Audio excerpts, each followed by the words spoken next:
ભાવિ પેઢી કહેવાય તો આ વિદ્યાર્થી છે। પણ મિત્રો અત્યારે જે અધિકારીઓ છે, કોન્ટ્રાક્ટરો છે, તેને ભવિષ્યની નથી પડી, તેને ખાલી તેના ખીચાની જ પડી છે। કલેક્ટર સાહેબને કહેવાનું છે કે તમે થોડીક વિદ્યાર્થી માટે તો દયા રાખો, અમારા માટે મોટા માટે ના રાખો તો કાંઈ નહીં, પણ કમસે કમ આ વિદ્યાર્થીનું તો તમે ભવિષ્ય જો। આ વિદ્યાર્થીઓ અહીં બાજુમાં એક આપણે સરસ્વતી સ્કૂલનો જે ઉલ્લેખ કરેલો હતો, તે સરસ્વતી સ્કૂલમાં વિદ્યાર્થી ભણવા જાય છે, એ અહીંયાથી રોંગ સાઈડમાં હાલીને જાય છે। અહીંથી કોઈ પણ આવતું હોય, આ બાજુથી કોઈ પણ આવે, કોઈ પણ 2 વ્હીલ છે, 4 વ્હીલ છે કે અથવા અધરવાઇઝ આ બાળકોને લગાડી દેશે, એક્સિડન્ટ થશે, મૃત્યુ પામશે, તો એના જવાબદારીના વાલી રહેશે, આ કોન્ટ્રાક્ટરો રહેશે કે પછી આપણા વડાપ્રધાન રહેશે કે અહીંના ગીર સોમનાથના કલેક્ટર રહેશે? મિત્રો રહેશે કોણ? ખબર નથી પડતી કે આ શું કરવા માંગે છે। ઘણી વખત અવારનવાર આ જે બ્રિજ માટેની, આ બેઠા નાળા માટેની પણ અરજી આપવામાં આવેલી છે। અહીંયાથી આ સર્વિસ રોડ પૂરો કરવા માટેની અરજી આપેલી છે, પણ બંને સાઈડ, આ સાઈડે સર્વિસ રોડ નથી પૂરો કરવામાં આવ્યો, એમ સામેની સાઈડમાં સર્વિસ રોડ પૂરો કરવામાં નથી આવ્યો। અહીંયાથી 4 થી 5 ગામ અંદર લાગે છે, આખે આખો ખેડૂત વિસ્તાર છે।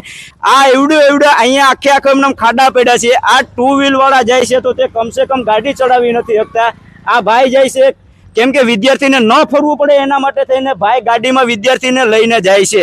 હવે કહેવાનો મિનિંગ એવો છે કે તંત્ર ક્યારે જાગશે, આ કોન્ટ્રાક્ટરોને ક્યારે ભાન આવશે કલેક્ટર સાહેબને કે સાહેબ તમને થોડી ઘણી દયા આવતી હોય તો માનવ હિત માટે તાત્કાલિક ધોરણે આ જે ગોરખમઢીને આગળનું જે પુલ છે ત્યાંનો સર્વિસ રોડ બાકી છે, ત્યાંનું બેઠું નાળું બાકી છે।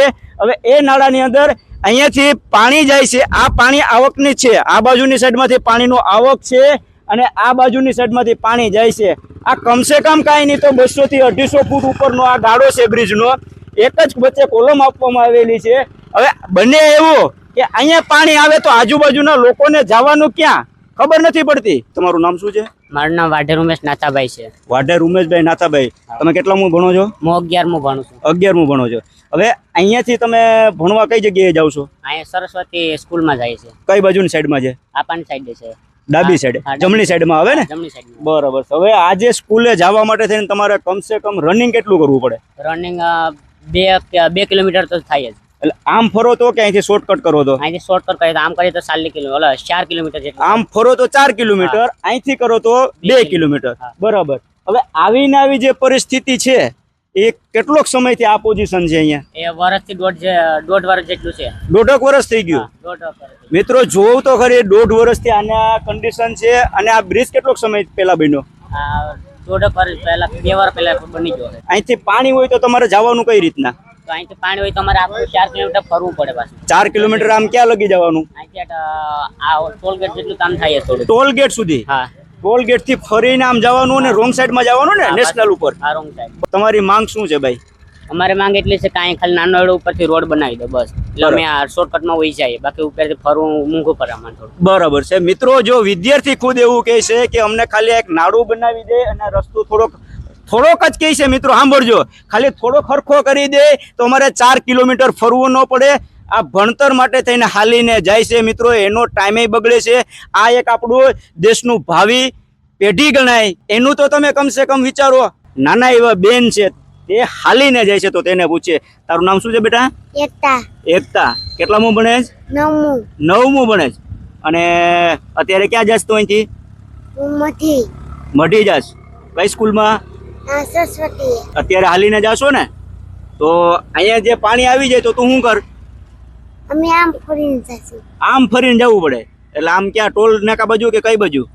આવાજુ। એવું છે? કેટલોક સમયથી હાલીને જાવ છો? મીનો શ્રીશ। એવું છે? સ્કૂલ ચાલુ થઈ ત્યારથી? આપણે જે બાળકો છે અને બાળકોની સાથે સાથે અહીંયાના જે સ્થાનિક લોકો છે તો સ્થાનિક લોકોને પણ આપણે પૂછીએ કે અહીંની શું સ્થિતિ છે। અત્યારે જે અહીંની પરિસ્થિતિ કેવી છે? બહુ ખરાબ છે અહીંની પરિસ્થિતિ।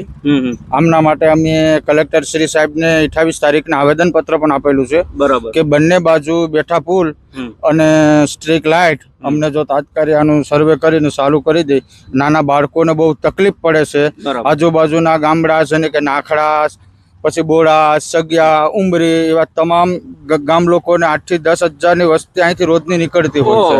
બરાબર। કાલ સવારે કઈ હાનિકાર નદીની અંદર કે ઓલું થાય તો એની જવાબદારી કોની? બરાબર. આના માટે જલ્દી એટલે કલેક્ટર કલેક્ટર સાહેબને તમે આવેદન આપ્યું છે છતાં હજી કોઈ પ્રકારનો કઈ નિર્ણય નથી લેવાનો એવું થયું ને? એટલે આથી જ કલેક્ટર સાહેબને ખાસ મારી અપીલ છે કે તાત્કાલિક જો આની કાર્યવાહી કરે તો આ બાળકો યાત્રિકો અહીં પ્રાચીન જગ્યા ગોરખનાથનું મંદિર છે મોટું પ્રાચીન જગ્યા પણ છે બાજુમાં ટૂંકમાં ધાર્મિક ધાર્મિક જગ્યા હોવા સ્થળે છતાં પણ હજી આનો ને કોઈ ઇસ્યુનો સોલ્વ નથી ઇસ્યુ અને કોડીનાર થી વેરાવળ નું સેન્ટ્રલ નું ગામ ગોરખમટી છે અમારે એસટી રૂટે બંધ છે તમામ એસટી ગોરખમટી ના સ્ટોપ હતા છતાંય અત્યારે કઈ એસટી નીકળતી નથી તો તેથી વિદ્યાર્થીને તકલીફ પડે છે કેમ કે આજુબાજુના જે પણ કઈ વિસ્તારના લોકોને છે તેને હાલાકી ભોગવવી પડે છે તેને તકલીફ ભોગવવી પડે છે એનું કારણ એવું છે કે આજ દિન સુધી કોઈ પણ પ્રકારના તંત્રએ અહીંયાની જવાબદારી નિભાવી નથી અને કોન્ટ્રાક્ટરોની તો વાત પછી છે કે જે અહીંના આપણા કલેક્ટર સાહેબ છે તો કલેક્ટર સાહેબે અત્યાર સુધીમાં આ જે માણસોનું ભવિષ્ય છે વિદ્યાર્થીનું ભવિષ્ય છે એના માટે કોઈ પણ પ્રકારનો પ્લાન કરવામાં નથી આવેલો એટલે કલેક્ટર સાહેબને મારી એક વિનંતી છે કે સાહેબ આ વહેલી તકે તાત્કાલિક ધોરણે આનો